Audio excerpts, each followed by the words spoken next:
Hello friends, good morning. तो आज हम लोग एक ही वीडियो में पूरा संविधान पढ़ने वाला है फ्रेंड्स। जितना अनुच्छेद आपका 395 अनुच्छेद है टोटल हम लोग करने वाले हैं, ठीक है। तो चलिए आज का पहला अनुच्छेद की ओर बढ़ते हैं, जिसमें सबसे पहले हम लोग पढ़ेंगे संघ और उसके क्षेत्र के बारे में, जो कि 1 से 4 तक है, ठीक है। तो चलिए आज का संविधान 1 में क्या आता है फ्रेंड्स, यानी कि संघ का नाम और राज्य क्षेत्र अनुच्छेद 1 में आता है, ठीक है। अगला है अनुच्छेद 2, नए राज्यों का प्रवेश या स्थापना करना। फिर 2 के काम में है आपका सिक्किम को संघ के साथ जोड़ा गया या निरस्त किया गया, ठीक है। अनुच्छेद 3 में आपका क्या आएगा फ्रेंड्स, अनुच्छेद 3 में आपका हो जाएगा नए राज्यों का नाम और वर्तमान राज्यों और पुराने राज्य को क्षेत्रफल, सीमा या नाम में परिवर्तन, ठीक है। अगला है अनुच्छेद 4, पहली और चौथी अनुसूची के संशोधन तथा अनुपूरक, अनुषंगिक और परिणामिक विषयों का उपबंध करने के लिए अनुच्छेद 2 और 3 के अंतर्गत बनाई गई विधियां। अब हम लोग पढ़ने वाला है फ्रेंड्स नागरिकता, जो कि 5 से 11 तक है, ठीक है। नागरिकता आपका हो जाएगा 5 से 11 तक, जो कि भाग 2 में आता है फ्रेंड्स। भाग 2 में हो जाएगा आपका नागरिकता। सबसे पहले अनुच्छेद 5 में हो जाएगा आपका कि संविधान के प्रारंभ में नागरिकता, यानी कि संविधान के क्या हो जाएगा प्रारंभ में नागरिकता। उसके बाद है पाकिस्तान से भारत को प्रव्रजन करने वाले कुछ व्यक्तियों को नागरिकता का अधिकार, ठीक है। अगला है आपका अनुच्छेद 7, पाकिस्तान को प्रव्रजन करने वाले कुछ व्यक्तियों की नागरिकता का अधिकार। अगला है अनुच्छेद 8। 8वें अनुच्छेद में देखिएगा फ्रेंड्स, भारत से बाहर रहने वाले भारतीय मूल को कुछ व्यक्तियों की नागरिकता का अधिकार। जो लोग भारत से बाहर रह रहे हैं उसे भी नागरिकता देने का प्रावधान किया गया है, ठीक है। अगला है अनुच्छेद 9, विदेशी राज्य की नागरिकता स्वेच्छा से अर्जित करने वाले व्यक्तियों को नागरिकता न देना। जैसे कि जो लोग विदेश की नागरिकता ले चुके हैं उसे भारत की नागरिकता नहीं दिया जाएगा, ठीक है। वो कह रहा है अनुच्छेद 9। अगला अनुच्छेद 10 की नागरिकता के अधिकारों को बना रहना, ठीक है। जो नागरिकता उससे का अधिकार आपका बना रहेगा। अगला अनुच्छेद 11, संसद द्वारा नागरिकता के अधिकार का विधि द्वारा विनियम किया जाना चाहिए, ठीक है। अगला फ्रेंड्स आपका मूल अधिकार, जो कि 12 से 35 तक आपका है मूल अधिकार, ठीक है। सबसे पहले 12, अनुच्छेद 12 में है आपका परिभाषा है, ठीक है। मूल अधिकार के बारे में आपका परिभाषा दिया गया है। उसके बाद है अनुच्छेद 13, मूल अधिकारों से असंगत या उनका अल्पीकरण करने वाली विधियां, ठीक है। क्या करना, मूल अधिकार से असंगत या उनका अल्पीकरण करने वाली विधियां। अगला है कि अनुच्छेद 14 कि विधि के समक्ष क्षमता। नेक्स्ट है आपका अनुच्छेद 15 में दिया हुआ है धर्म, मूलवंश, जाति, लिंग या जन्म स्थान के आधार पर आपको विभेद में प्रतिषेध, यानी कि जन्म के आधार पर आपके प्रति यानी कि भेदभाव नहीं किया जाएगा, ठीक है। चलिए आगे बढ़ते हैं फ्रेंड्स अगला अनुच्छेद की ओर, 16, ठीक है। अनुच्छेद 16 में दिया हुआ है लोक नियोजन के विषय में अफसर की समानता, ठीक है, समता। लोक नियोजन कितना हो जाएगा 16। 17 में दिया हुआ है आसपासता कांत, यानी कि छुआछूत कांत हो जाएगा फ्रेंड्स। 18 में है आपका उपाधियों कांत। 19 में है वाक स्वतंत्रता आदि विषयक कुछ अधिकारों का संरक्षण, कितना में हो जाएगा अनुच्छेद 19। अगला आर्टिकल 20 में दिया हुआ है अपराधों के लिए दोष सिद्धि के संबंध में संरक्षण, ठीक है। चलिए अगला आर्टिकल से 21, प्राण एवं दही की स्वतंत्रता का संरक्षण। इसीलिए पुलिस क्या करता है फ्रेंड्स, चेकिंग लगाता है, बिना हेलमेट के नहीं चलने देता, क्योंकि आप अपना जान खुद से नहीं ले सकते हैं, ठीक है। अगला है अनुच्छेद 21 के का प्रारंभिक शिक्षा का अधिकार, कितना में हो जाएगा 21 के का में। अगला आर्टिकल से 22, कुछ दशाओं में गिरफ्तारी और निषेध से संरक्षण। 23, बलात्श्रम और मानव के देह पर दुष्प्रभाव का निषेध। 23 में हो गया। आर्टिकल 24 में दिया हुआ कारखानों में बाल श्रम आदि का निषेध। नेक्स्ट है 25, अंतःकरण की और धर्म का अबाध रूप से मानने पर आचरण और प्रचार करने की स्वतंत्रता। अगला क्वेश्चन हो जाएगा आपका आर्टिकल 26 में दिया हुआ धार्मिक कार्यों के प्रबंध की स्वतंत्रता। अगला है 27, किसी धर्म विशेष की अभिवृद्धि के लिए करों के समुदाय के बारे में स्वतंत्रता। अगला हो जाएगा आपका अनुच्छेद 28, निश्चित शैक्षणिक संस्थानों में धार्मिक निषेध अथवा पूजा में उपस्थित होने की स्वतंत्रता। ठीक है। अगला हो जाएगा आपका आर्टिकल 29, अल्पसंख्यक वर्गों के हितों का संरक्षण। अगला आर्टिकल 30 में दिया हुआ है कि शिक्षा संस्थाओं की स्थापना और प्रशासन करने का अल्पसंख्यक वर्गों का अधिकार। अगला है आर्टिकल 31, संपत्ति का अनिवार्य अधिग्रहण, जो कि निरस्त कर दिया गया है फ्रेंड्स। अगला है 31 के का संपदाओं आदि के अर्जन के लिए उपबंध करने वाली विधियों का व्यावृत्ति, यानी कि सेविंग ऑफ लॉ। ठीक है। नेक्स्ट है आपका 31 के खा में दिया हुआ है कि कुछ अधिनियमों और विनियमों का विधिमान्यकरण। ठीक है। चलिए 31 के ग में दिया हुआ है कुछ निर्देशक तत्वों को प्रभावी करने वाली विधियों का व्यावृत्ति। 31 के घ में दिया हुआ है राष्ट्र विरोधी गतिविधियों के संबंध में कानून का बचाव। अगला है अनुच्छेद 32, इस भाग द्वारा प्रदत्त अधिकारी को प्रवृत्तियों कराने के उपचार। ठीक है। और संविधान का आत्मा अनुच्छेद 32 के ही कहा जाता है फ्रेंड्स। अगला है अनुच्छेद 32 के का अनुच्छेद 32 के अंतर्गत कार्यवाहिनी में राज्य अधिनियमों को स्वैच्छिक से वैधता का विचार करना या निरस्त करना। ये आपका 32 के का में हो जाएगा। ठीक है। अगला है 33 आर्टिकल्स, इस भाग द्वारा प्रदत्त अधिकारी को संशोधन करने की संसद की शक्ति। अगला है जब किसी क्षेत्र में सेना विधि प्रवृत्त है तो इस भाग द्वारा प्रदत्त अधिकारियों को निर्बंधन। अगला है अनुच्छेद 35, जो कि भाग 3 का अंतिम है, इस भाग के उपबंधों को प्रभावी करने का विधान। ये आपका आर्टिकल्स 35 में है फ्रेंड्स। चलिए अब हम लोग आर्टिकल्स यानी कि संविधान का भाग 4 के बारे में पढ़ने वाला है फ्रेंड, जो कि आपका 36 से लेकर 51 तक है। ठीक है। चलिए आर्टिकल 36 में दिया हुआ है यानी कि राज्य के नीति निर्देशक तत्व की परिभाषा के बारे में दिया हुआ है। 37 में हो जाएगा इस भाग में समाहित तत्वों को लागू करना। अगला है आर्टिकल 38, राज्य लोक कल्याण की अभिवृद्धि के लिए सामाजिक व्यवस्था बनाएगा। अगला है राज्य द्वारा अनुसरणीय कुछ नीति सिद्धांत। ठीक है। अगला है आर्टिकल्स 39 के काम में दिया हुआ सामान्य न्याय और निःशुल्क विधिक सहायता। अनुच्छेद 40 में दिया हुआ ग्राम पंचायतों का संगठन, आपका अनुच्छेद 40 में है। और अनुच्छेद 41 में है कुछ दशाओं में काम, शिक्षा और लोक सहायक पाने का अधिकार। अगला है 42, काम की न्याय संगत और मनोवोचित दशाओं का तथा प्रसूति सहायक का उपबंध। अनुच्छेद 43, कर्मकारों के लिए निर्वाह मजदूरी आदि। 43 का काम में दिया उद्योगों के प्रबंध में कर्मकारों वर्कर को भाग लेना। अगला है 43 का ख, सहकारी समितियों को बढ़ावा देना। अगला अनुच्छेद 44 में दिया हुआ नागरिकों के लिए एक समान नागरिक संहिता। आर्टिकल्स 45, बालकों के लिए निःशुल्क और अनिवार्य शिक्षा का उपबंध करवाया गया है फ्रेंड्स, आर्टिकल आपका 45 में। आर्टिकल 46 में दिया हुआ है अनुसूचित जातियां, अनुसूचित जनजातियां और अन्य दुर्बल वर्गों के लिए शिक्षा और अर्थ संबंधी हितों की अभिवृद्धि।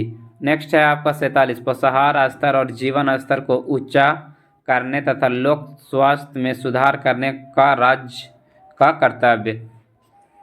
चलिए नेक्स्ट क्वेश्चन की ओर बढ़ते हैं। क्वेश्चन नंबर 48, कृषि और पशुपालन का संगठन। ये हो जाएगा आपका आर्टिकल 47 में दिया हुआ है। 48 का काम में दिया हुआ है पर्यावरण का संरक्षण और संवर्धन और वन तथा वन जीवों की रक्षा करना। ये आपका आर्टिकल 48 में है।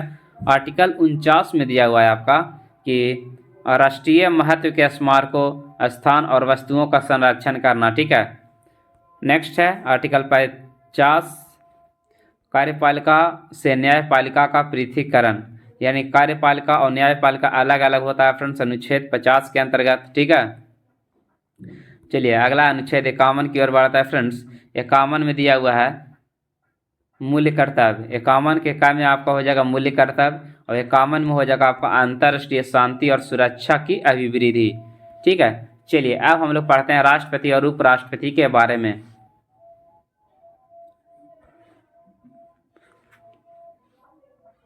चलिए भारत के राष्ट्रपति कितना में भारत का राष्ट्रपति होगा, ये आपका अनुच्छेद 52 में कहा गया कि भारत का एक राष्ट्रपति होगा, अनुच्छेद 52।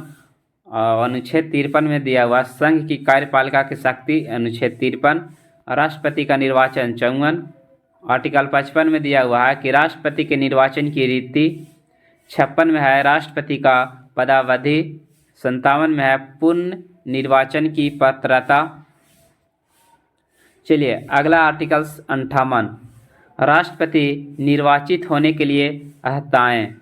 59 में दिया हुआ है राष्ट्रपति के पद के लिए शर्तें। 60 में दिया हुआ है राष्ट्रपति द्वारा शासन या प्रतिज्ञान। अगला है राष्ट्रपति पर महाभियोग चलाने की प्रक्रिया। राष्ट्रपति पर महाभियोग लगेगा अनुच्छेद 61 के अंतर्गत। ठीक है, अनुच्छेद 61 के अंतर्गत राष्ट्रपति पर महाभियोग लगेगा। अगला है राष्ट्रपति के पद की रिक्ति को भरने के लिए निर्वाचन करने का समय और आकस्मिक रिक्तियों के भरने के लिए निर्वाचित व्यक्तियों का पदावधि। ये आपका आर्टिकल 62 के अंतर्गत दिया हुआ है। ठीक है, चलिए अगला आगे बढ़ते हैं। अगला है आर्टिकल आपका 63 में दिया भारत का उपराष्ट्रपति के बारे में दिया हुआ है। भारत का उपराष्ट्रपति अनुच्छेद 63।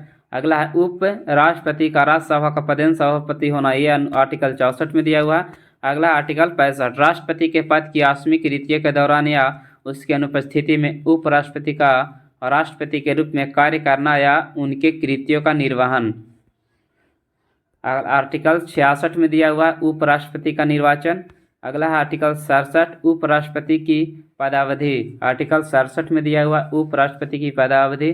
अगला है उपराष्ट्रपति की पद की रिक्तियों को भरने के लिए निर्वाचन करने का समय और आकस्मिक नीतियों को भरने के लिए निर्वाचन व्यक्तियों का पदावधि है, आपका आर्टिकल 68 में दिया हुआ है।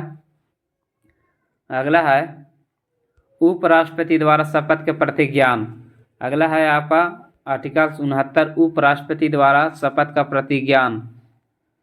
नेक्स्ट है आर्टिकल 70 में दिया हुआ है कि अन्य आकस्मिक में राष्ट्रपति के कृत्यों का निर्वहन। राष्ट्रपति या उपराष्ट्रपति के निर्वाचन से संबंधित सशक्त विषय। अगला है आपका क्षमा आदि और कुछ मामले में दंडादेश के निलंबन, परिहार या लघुकरण की राष्ट्रपति की शक्ति। नेक्स्ट है संघ की कार्यपालिका शक्ति का विस्तार। ये आपका हो जाएगा आर्टिकल 73 के अंतर्गत दिया गया है। ठीक है, चलिए आगे बढ़ते हैं फ्रेंड्स केंद्रीय मंत्रिमंडल और भारत के महान्यायवादी के बारे में। ठीक है, केंद्रीय मंत्रिपरिषद और भारत का महान्यायवादी। राष्ट्रपति को सहायता और सलाह देने का मंत्रिपरिषद, ये आपका आर्टिकल 74 के अंतर्गत दिया गया है। ठीक है, मंत्रियों के बारे में अन्य उपबंध। ठीक है, मंत्रियों के बारे में अन्य उपबंध जो कि आर्टिकल 75 के अंतर्गत दिया गया है। अगला है भारत का महान्यायवादी, आर्टिकल 76। भारत का महान्यायवादी आर्टिकल 76 में दिया हुआ है। 77 में दिया हुआ है भारत सरकार के कार्यों का संचालन। भारत सरकार के कार्यों का संचालन ये आर्टिकल 77 में दिया हुआ है। 78 में दिया हुआ है राष्ट्रपति को जानकारी देने आदि के संबंध में प्रधानमंत्री का कर्तव्य। यह आपका आर्टिकल 78 में दिया हुआ है। ठीक है, आगे बढ़ते हैं। अब चलिए हम संसद के बारे में पढ़ते हैं फ्रेंड्स, जो कि 79 में दिया हुआ संसद का गठन आपका दे दिया है आर्टिकल 79 में। आर्टिकल 80 में दिया हुआ राज्यसभा का संरचना, और 81 में दिया हुआ लोकसभा। तो इसका एक ट्रिक होता है सरला। ठीक है, स से हो जाएगा संसद, राज से हो जाएगा राज्यसभा, और ल से हो जाएगा लोकसभा। ठीक है, तो आप लोग याद रखिएगा सरला से 79, 80, 81। ठीक है, चलिए आगे बढ़ते हैं। अनुच्छेद 82, प्रत्येक जनगणना के पश्चात पुनः समायोजन। ये आपका आर्टिकल 82 में दिया हुआ। आर्टिकल 83 में दिया हुआ संसदों के सदनों की अवधि। संसद के सदनों की अवधि जो है आपका आर्टिकल 83 में दिया हुआ है। नेक्स्ट है संसद की सदस्यता के लिए अर्हता, ये आपका आर्टिकल 84 में दिया हुआ है।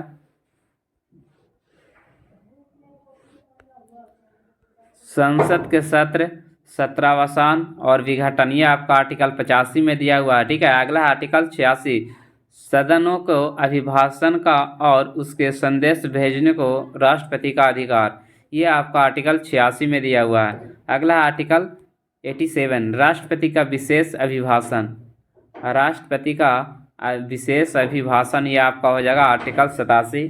अगला आर्टिकल 88, साधनों के बारे में मंत्रियों और महान्यायवादियों का अधिकार। ठीक है, ये आपका हो जाएगा आर्टिकल 88, साधनों के बारे में मंत्रियों और महान्यायवादियों का अधिकार हो जाएगा आपका आर्टिकल 89। ठीक है, कितना हो जाएगा आर्टिकल 89।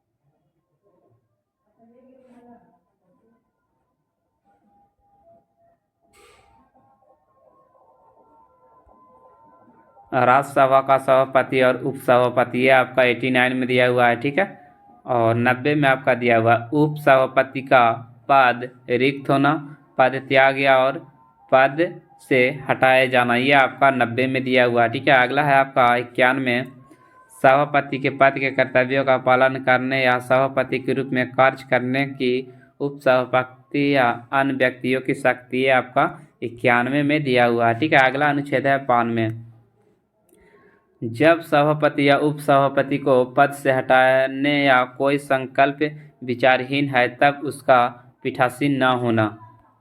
अगला है अनुच्छेद 93, लोकसभा के अध्यक्ष और उपाध्यक्ष।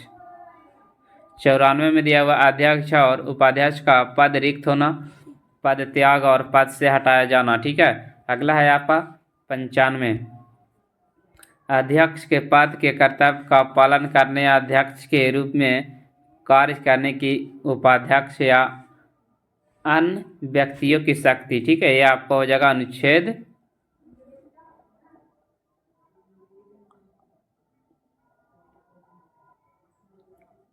95। अगला है 96, जब अध्यक्ष या उपाध्यक्ष को पद से हटाने का कोई संकल्प या विचार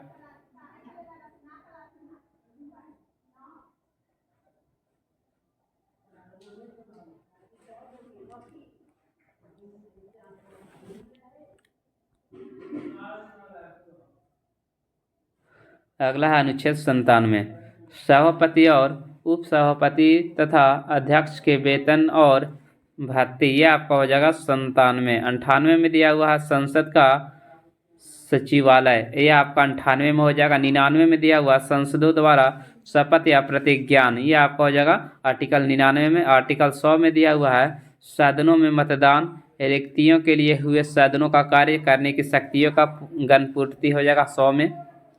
101 में दिया हुआ स्थानों का रिक्त होना, 101 में दिया हुआ 102 आर्टिकल में दिया सदस्यों के लिए निरहताएँ, ये आपका हो जाएगा अनुच्छेद 102 में दिया हुआ है। उसके बाद हम लोग पढ़ने वाले हैं अनुच्छेद 103, सदस्यों की निरहताएँ के संबंध में प्रश्नों का विनिश्चय, ये आपका दिया हुआ है अनुच्छेद 103 में दिया हुआ है। ठीक है, चलिए आगे बढ़ते हैं। 104, अनुच्छेद 99 के अधीन शपथ लेने या प्रतिज्ञान करने से पहले या निर्हित किए जाने पर बैठक और मत देने को लिए यानी सशिष्ट यानी कि पेनाल्टी लगेगा। ठीक है, चलिए 105 आर्टिकल में दिया हुआ संसदों के सदनों की तथा उसके सदस्यों की समितियों की शक्तियों और विशेषाधिकार आदि। 106 में दिया हुआ सदस्यों के वेतन और भत्ते, ये आपका आर्टिकल 106 में दिया हुआ है। अगला है आर्टिकल 107, विधेयक पर पुनर्स्थापन और पारित किए जाने का संबंध में उपबंध, ये आपका आर्टिकल 107 में दिया हुआ है। ठीक है, चलिए आगे बढ़ते हैं। 107, उसके बाद है आपका 108। 108 में दिया हुआ है कुछ दशाओं में दोनों सदनों की संयुक्त बैठक, ये आपका आर्टिकल 108 में दिया हुआ है। अगला आर्टिकल से आपका 109, धन विधेयकों को संबंध में विशेष प्रक्रिया। अगला है आर्टिकल से 110, धन विधेयकों की परिभाषा। आर्टिकल 110 में दिया हुआ है। विधेयकों पर अनुमति आपका 111 में दिया हुआ है। आर्टिकल 112 में वार्षिक वित्तीय वितरण यानी कि जिसे बजट आपका हो जाएगा आपका 112। आर्टिकल 13 में दिया हुआ है 113 संसद में प्राक्कलनों के संबंध में प्रक्रिया 113 में है। विनियोग विधेयक आपका हो जाएगा 114। 115 में दिया हुआ अनुपूरक अतिरिक्त या अधीन अनुदान 115। 116 में आपका दिया हुआ लेखानुदान, प्रत्यानुदान और अपवादानुदान, ये आपका आर्टिकल 116 में दिया। अगला है आर्टिकल 117 वित्त विधेयकों के बारे में विशेष उपबंध आर्टिकल 117। आर्टिकल 118 में दिया हुआ प्रक्रिया के नियम, क्या दिया हुआ प्रक्रिया के नियम आपका हो जाएगा 118। अगला 119 संसदों में वित्तीय कार्य संबंधी प्रक्रिया का विधि, ये आपका 119 में दिया हुआ। ठीक है, अगला है आपका आर्टिकल 120 संसद में प्रयोग की जाने वाली भाषा, आपका आर्टिकल 120 में हो जाएगा। अगला है संसदों में चर्चा का निबंधन, ये आपका 121 में हो जाएगा। अगला है 122 न्यायालयों द्वारा संसद की कार्यवाही की जांच न किया जाना। नेक्स्ट है आर्टिकल 123 1 to 3 संसद अध्यादेश आपका हो जाएगा 123 अध्यादेश जारी करना हो जाएगा आपका आर्टिकल 123।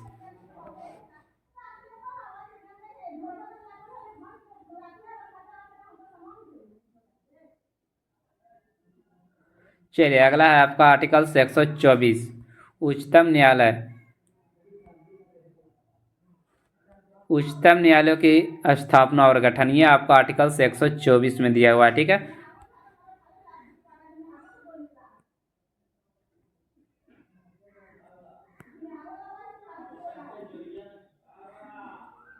आर्टिकल 124 के क में दिया हुआ है राष्ट्रीय न्यायिक नियुक्ति आयोग, ये आपका आर्टिकल 124 के क में दिया हुआ है। ठीक है, अगला है 124 के ख आयोग का कार्य, ये आपका हो जाएगा 124 के ख में दिया हुआ आयोग का कार्य।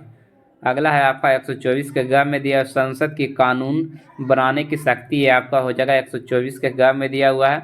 नेक्स्ट है न्यायाधीशों के वेतन अनुच्छेद 125 न्यायाधीशों का वेतन आपका दिया हुआ है 125 में। ठीक है, चलिए अगला है अनुच्छेद 126 कार्यकारी मुख्य न्यायमूर्ति की नियुक्ति हो जाएगा आपका अनुच्छेद 126। अगला है तथर्थ न्यायाधीश की नियुक्ति हो जाएगा आपका 127। अगला है 128 उच्चतम न्यायालय की बैठकों में सेवानिवृत्ति न्यायाधीशों की उपस्थितियाँ हो जाएगा आपका 128 में। उच्चतम न्यायालय का अभिलेख न्यायालय होना, यह आपका हो जाएगा अनुच्छेद 129। 30 में दिया उच्चतम न्यायालय के स्थान 130 में दिया हुआ है, उच्चतम स्थलों के स्थान 130 में दिया हुआ है। ठीक है, अगला है आपका 131 उच्चतम न्यायालय की आरंभिक अधिकारिता आपका हो जाएगा 131 में। 131 के क में दिया हुआ केंद्रीय विधियों की संवैधानिक वैधता से संबंधित प्रश्नों पर विचार के लिए सर्वोच्च न्यायालय का विशेषाधिकार क्षेत्राधिकार। 132 कुछ मामलों में उच्च न्यायालय से अपीलों में उच्चतम न्यायालय के अपीलों अधिकारिता। अगला है आपका अनुच्छेद 133 उच्च न्यायालय में सिविल विषयों में संबंधित अपीलों में उच्चतम न्यायालय की अपीली अधिकारिता। तो चलिए फ्रेंड्स आज इतना ही रहेगा। बाकी आपका अगर वीडियो आप लोग को अच्छा लगेगा तो आप लोग कमेंट्स करिएगा फ्रेंड्स कि आगे इसके वीडियो अपलोड कर दीजिए सर, तो आपका आगे वीडियो अपलोड कर दिया जाएगा। ठीक है, तो चलिए आज इतना ही। सभी को जय हिंद, जय भारत, जय बिहार।